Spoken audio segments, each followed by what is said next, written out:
नमस्कार दोस्तों, प्रभात एजुकेशन के ऑनलाइन प्लेटफॉर्म पर आपका स्वागत है। आज हम एक महत्वपूर्ण विषय पर चर्चा करने जा रहे हैं और मैं मानता हूं इस प्रतियोगी परीक्षाओं के दौर में ये वीडियो आपके लिए बहुत ही महत्वपूर्ण साबित होगी। आप मेरी इस रणनीति को अगर फॉलो करते हैं तो कोई भी एग्ज़ाम क्रैक करने में आपको बहुत सहायता प्राप्त होगी। आइए देखते हैं इसके बारे में। आप किसी भी कॉम्पिटिटिव एग्ज़ाम जिसका आप फॉर्म भरने जा रहे हैं, जिसके बारे में आप तैयारी करेंगे, पहले तो आपको उसकी संपूर्ण जानकारी होना अति आवश्यक है कि वो एग्ज़ाम का पैटर्न क्या होगा, यानी उस एग्ज़ाम का पैटर्न क्या है, उसके लिए क्या योग्यता होनी चाहिए, क्या उसके सिलेबस में आएगा, सिलेबस क्या होगा उसका, हमारे से संबंधित है या नहीं है, इनके बारे में हमें सारी जानकारी पहले इकट्ठी कर लेनी चाहिए।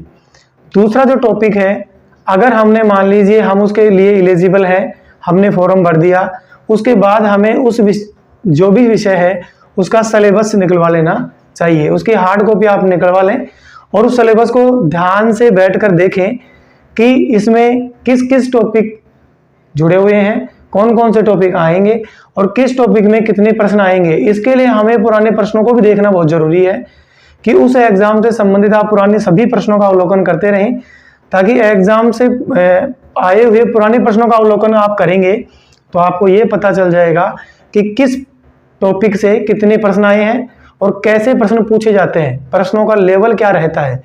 इन सभी विषयों की जानकारी आपको प्राप्त हो जाएगी।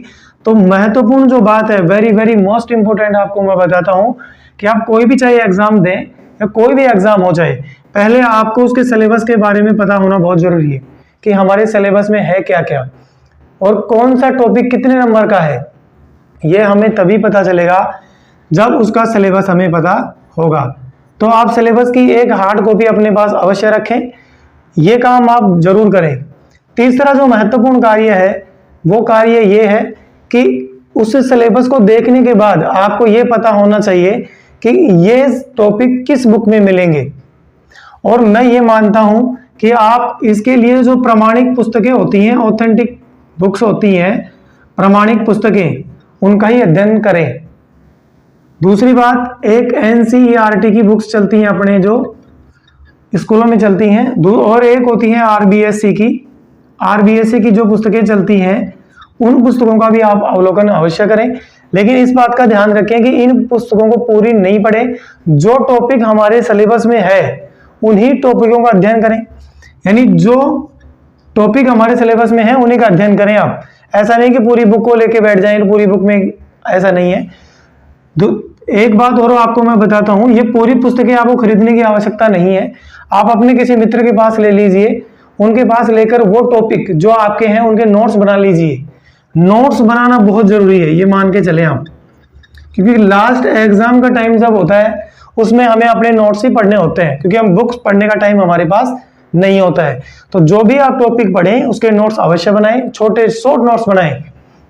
एनसीईआरटी और आरबीएससी की जो पुस्तकें हैं उनको खरीद लाने की कोई जरूरत नहीं है, क्योंकि ये काफी कॉस्टली होती हैं, तो खरीदने की कोई जरूरत नहीं होती। अपने आसपास जो बच्चे पढ़ते हैं उनसे बच्चों से बुक्स ले लें और उनके नोट्स बना लें, वो बुक्स वापस उन बच्चों को लौटा दें।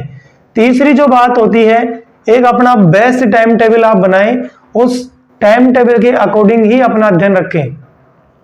अच्छा सर, बेस्ट टाइम टेबल कैसा हो? वैसे तो बेस्ट टाइम टेबल आप अपने खुद के अकॉर्डिंग बनाएंगे। आप जैसा खुद चाहेंगे वैसा ही टाइम टेबल आप बनाएं, क्योंकि आपको पता है कि आप कितने घंटे काम करते हैं, कितना पढ़ सकते हैं, कितने घंटे आप पढ़ सकते हैं। और दूसरी बात है, कितने घंटे पढ़ें, इसका कोई उत्तर नहीं होता है। जितना आपका मन चाहे, आप ये मान के चलें कि जितना आपका मन चाहे, जितना आपका मन चाहे उतने घंटे पढ़ें। पढ़ाई को कभी भी घंटों में काउंट नहीं किया जाता है। जितना, जब तक हमारा मन ये नहीं कह दे कि बस अब पढ़ने की इच्छा ही नहीं है, उसके बाद आप नहीं पढ़ें, क्योंकि उसके बाद अपन पढ़ेंगे तो वो अपने पढ़ा हुआ कोई समझ में तो बैठेगा नहीं और सीधा वैसे ऊपर से ही जाएगा। इसलिए जितना आपका मन चाहे उतना ही आप पढ़ें। पढ़ाई को घंटों में काउंट कभी करते ही नहीं है। और जो लास्ट और महत्वपूर्ण, सबसे महत्वपूर्ण बात है वो ये है कि सिलेबस जब आपने पूरा कर लिया, एक दो बार सिलेबस को आपने रिवाइज कर लिया, उसके बाद आप क्या करें, टेस्ट दें, अभ्यास करें, यानी मॉडल टेस्ट पेपर हल करें। मॉडल टेस्ट पेपर आप सोल्व करें। मॉडल टेस्ट पेपर जब सोल्व करें, सोल्व करने के बाद आप उसके आंसर मिलाएं कि आपके कितने प्रश्न सही हैं और कितने प्रश्न गलत हैं। यह करने के बाद आप इस चीज का एनालिसिस करें कि किस टॉपिक से मेरे कितने प्रश्न गलत हुए हैं और मेरा वीक पॉइंट कहां है। तो मैं ये मानता हूं कि जो आपके वीक पॉइंट है, कमजोर पॉइंट है आपके, उन पर आप ज्यादा फोकस करें, और जो आपके मजबूत पॉइंट हैं जिनमें आपके प्रश्न बहुत ही कम गलत हो रहे हैं, उनको थोड़ा समय दें। ऐसा नहीं उनको छोड़ दें, छोड़ना नहीं है। छोड़ेंगे तो हमारा मानवीय स्वभाव ऐसा है, लगभग 5-7 दिन के बाद हमारे ऑटोमेटिकली ही अपन भूलना शुरू कर देते हैं। इसलिए उनको छोड़े नहीं, लगातार उनका अध्ययन करते रहें। उनको थोड़ा कम समय दें और जो कमजोर टॉपिक हैं उनको थोड़ा ज्यादा समय दें। तो ये आपकी एक महत्वपूर्ण रणनीति मैं आपको बताता हूं, और इस रणनीति से अगर आप फॉलो करेंगे तो अवश्य ही सुनिश्चित रूप से आपको 101% आप मान के चलें सफलता अवश्य प्राप्त होगी। और मेरी इस रणनीति को अगर आप फॉलो करेंगे तो ये आपकी सफलता में शायद कारगर सिद्ध होगी। आज के लिए इतना ही, क्योंकि मैं आपका ज्यादा समय खराब नहीं करूंगा, इसलिए आज के लिए इतना ही। मेरे चैनल को सब्सक्राइब करें, लाइक करें, कमेंट करें, शेयर करें। धन्यवाद।